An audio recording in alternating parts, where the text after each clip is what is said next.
All right, everybody, we have Fred Amrein on the show today. Welcome, Fred. Jason's glad to be here. Thank you, Fred.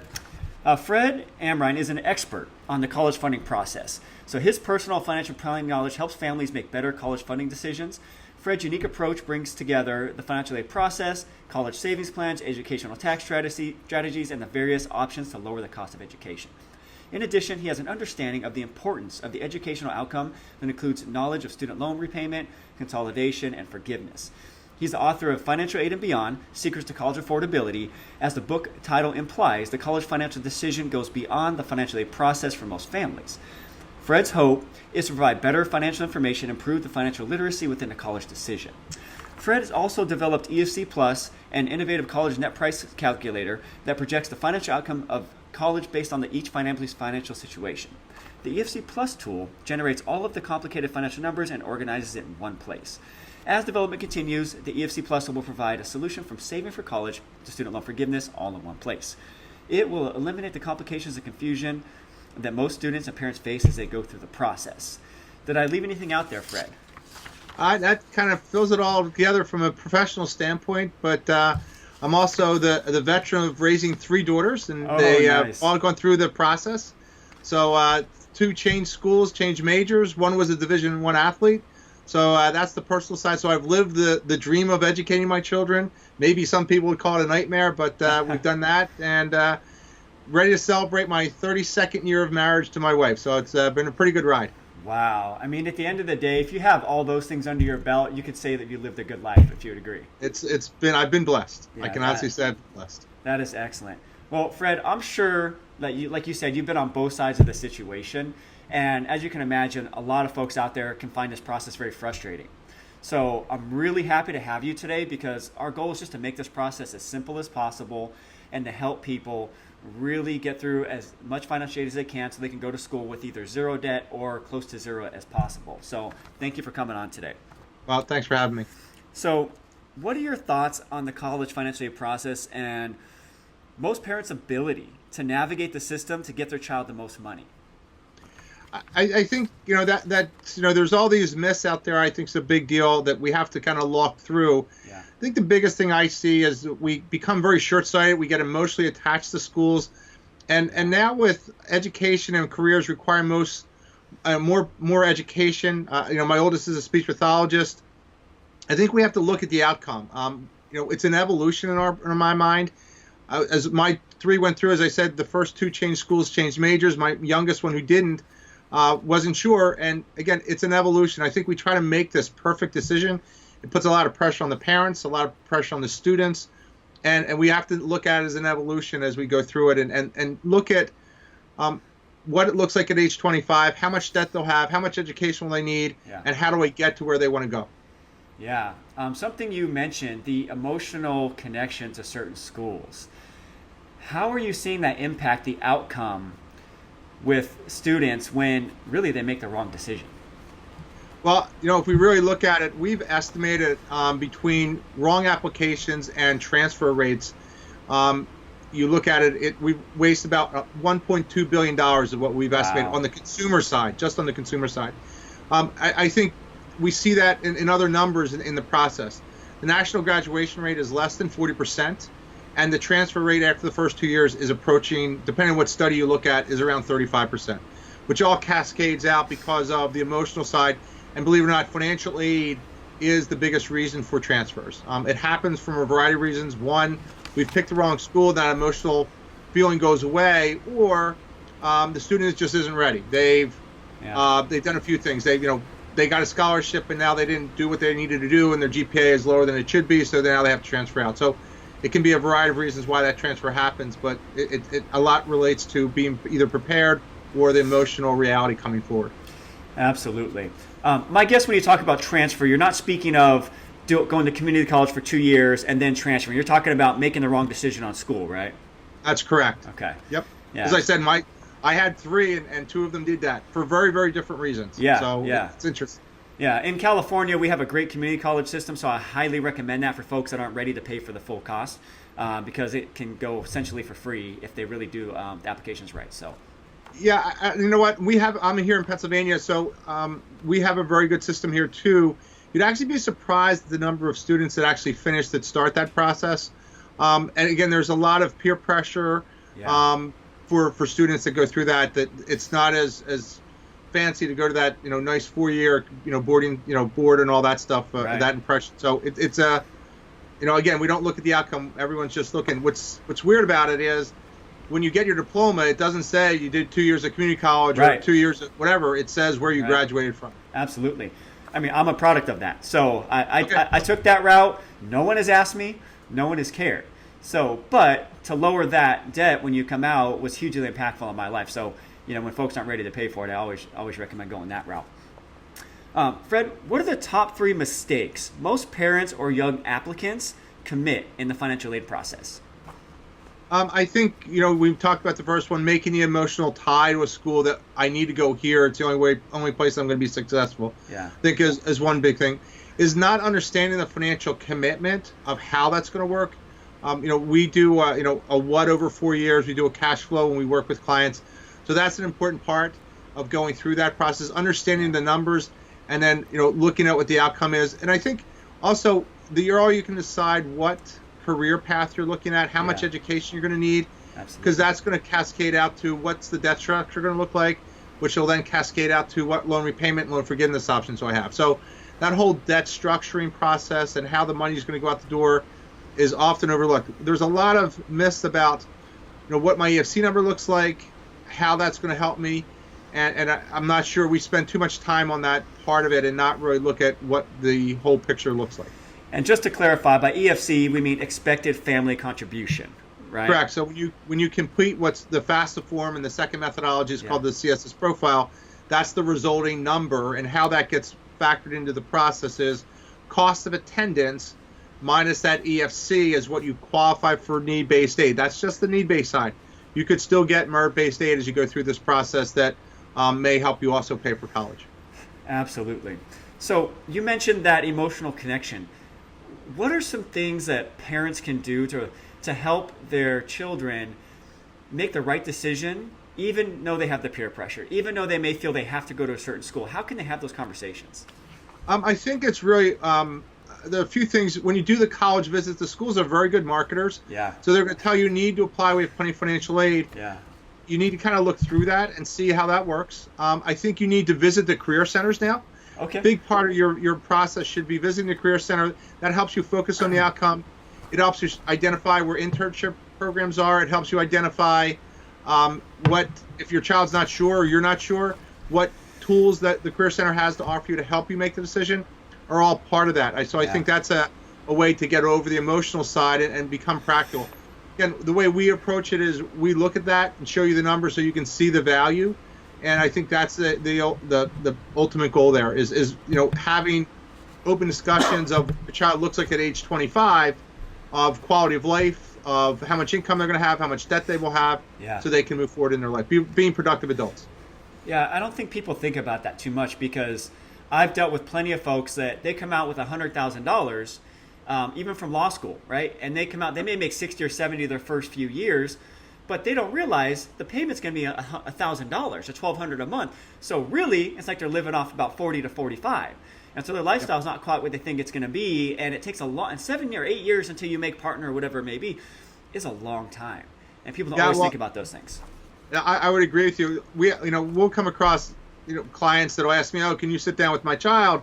Yeah. And we'll talk about they want me to sit with them. I tell them, I'm older, so I'm just another old person telling them what to do. Yeah. What I actually tell them to do is talk to the 25-year-olds, nieces and nephews, friends of the family, both on a positive and negative side, so they can the child can see both sides of that. We get a lot of students, because we do the loan repayment side also, that are saying, okay, hey, I wish I knew what I know now. I would have made the same decisions. So I hear that a lot from the 20-somethings that are now through the process. Absolutely, me too.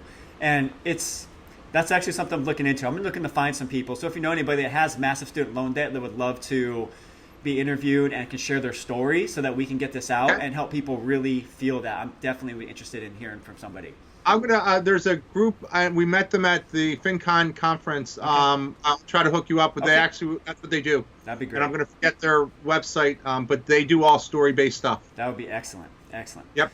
So Fred, being an expert in the industry, what are your top 3 tips or tricks for maximizing federal student aid? So the best thing is to, one, understand your numbers. Everyone thinks it's just one number. It's actually 4 separate calculations. Okay. And there's 2 methodologies. There's the CSS profile and there's the federal, which is the FAFSA form. So we're just going to really look at the FAFSA form because that's the same at every school in most cases. There's parents' income, parents' assets, students' income, students' assets. That all comes together as one number. So when you complete your FAFSA form, you'll get a result and you get it as part of the student aid report. Okay. But you only see one number. You have to know all those pieces, and that's the first part of the problem. The second part is the cash flow.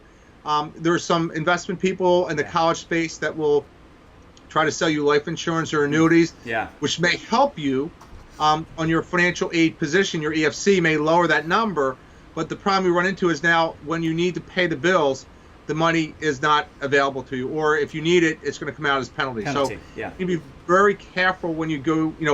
If I'm not saying that the annuities and life insurance aren't the right product, it has to be part of your entire financial plan. But if it's just part of the college positioning, you need to be very, very careful when you make that decision. So knowing your numbers is the first part. I think another part that's often overlooked, the schools only give you information 1 year at a time. That's why we do a 4-year analysis. Okay. Is if you have that second child that could be coming in, depending on where they are, that may make the schools much more affordable because it may be a high gifting school. Yeah. And that may make the school much more attractive. We actually had a client a few years ago who was in California, and the way their family structure worked is the oldest one, and they had multiple children behind her, but the way it worked is they were going to qualify. The first year was going to be expensive, but after that, because they went to a high gifting school, it was almost going to be the same as going to the state programs, and it was a very elite private school. So by knowing your numbers, it's very, very important to see that, again, seeing it over the 4 years. Absolutely. And that's why I always recommend working with an expert when it comes to this planning process, because it's not just send out 20 or 30 applications and see what comes up and what you get. You really got to be strategic with these things, because knowing what schools gift more and potentially even second year, third year, fourth year, like you said, can really add a lot of value to your planning. So I definitely appreciate that. I think, as a parent, and again, I've been through this, that's the biggest issue. It's probably one of the most stressful, one of the most important, and also one of the most expensive decisions you'll make as a parent, depending on what you're trying to do for your child. Yeah. Do you have any tips or tricks that you've seen as far as college savings accounts, such as 529s, Coverdell's, or even I've seen people use Roth IRAs for college savings? What are your thoughts around that? A lot depends on where you are in the process. So, what your, savings abilities are. Depends on what state you're living in. So, I'm here in Pennsylvania. There's some tax incentives there that make it much more attractive. And some people just think it's a before college, where like some states, again, like here in Pennsylvania, it becomes a pre-college. You make the payments there first and flow it into the 529 and then to the colleges. So it can save you some money there. Each state and each situation will be unique. Knowing your EFC number over the 4 years, and like maybe a grandparent that wants to help, what state plan are they in versus the state plan that you reside in, are all factors you need to really look at. Again, getting a big picture, because you really look at it. I have 3. When you factor in the schools they've gone to, that ranged anywhere from $120,000 to $250,000. The schools they pick, that could be a $500,000 to $700,000 decision you're making for your children. So it becomes pretty expensive. Yeah, it's lucky you guys get that deduction. In California, we don't get that, but I still like the tax deferral, because you can do a lot of different things with that, potentially long term, because California here is very rough on taxes. So, sorry. No problem. Sorry about that. That's all right. So, Fred, there's some new changes this year that are coming in the application process and also the timing. Can you walk us through what we need to know this year that's different than previous years? Yep. So in 2016, starting October 1st of 2016, the FAFSA will now become available to complete. It will use the prior year. So in this year, 2016, it's going to use the tax form for 2015. That's why they call it prior, or they also call it early FAFSA form. There's a major advantage to that in the sense that you'll be able to complete the FAFSA and bring in your information, your tax information and income information into the FAFSA directly. It turns on a flag called the DRT, data retrieval tool. it's a major advantage as far as getting it completed. It eliminates some of the confusion. If your information is consistent, so if you haven't had a divorce or death or separation or loss of job, it will work out great. If you've had those changes, it is substantial, and there'll be an additional process. You'll have to turn on the DRT flag first, and then write an appeal letter to the school saying why and the schools will have to make the adjustment. So that's a big change that kind of inverts from prior years. The other big thing that the parents over the next 2 or 3 years are going to have to face is this change with the SAT scoring. If your child's going to be using the SAT scoring after March of 16, what hasn't happened yet, the schools haven't updated their data. They're still using their prior year's information. Oh, wow. You're going to see inconsistencies. There's some percent of scope or that scope is not the right word. An adjustment has to be made to their SAT scores to make it comparable to the GPA. So what will happen is that if you took the new test, say you scored a 1220, and the school is still using the old method, and maybe it was only 1200, but if you make the adjustment, you really have 1190. So go to the College Board. We actually have a link onto our website, but I would tell you to do that also. Okay. Those are two major changes this year. This year should not be too bad. What we're anticipating for next year, so the class of 18, schools will be reacting to this. So they'll be issuing award letters sooner. The whole ORI decision process is probably going to change. It's going to be more chaotic, I would think, in 18 than it will be for next year. And why do you say that? More chaotic? We'll see. One, you have the SAT changes and how the schools update that. They typically do not update their information until that entering class comes in, is the first part. Okay. But there's also a psychological advantage to giving award letters to the students. So under the new process, you'll be able to get in your applications, submit your FAFSA in October, and some schools will be prepared to give you award letters and admissions sometime in November. Wow. Where in prior years, you actually would get an award letter and information would be in December. So that's going to change the whole ORI decision process. It's going to be very, very different for most of the schools are going to sit and wait this year for this class of 17. But next year, I think a lot of schools will react to that because of some of these psychological advantages. Very interesting. So, Fred, your company, EFC Plus, offers some innovative tools and programs to help facilitate this process of applying for financial aid. Can you tell me more about what your company offers and how, if anyone is interested, can find out more?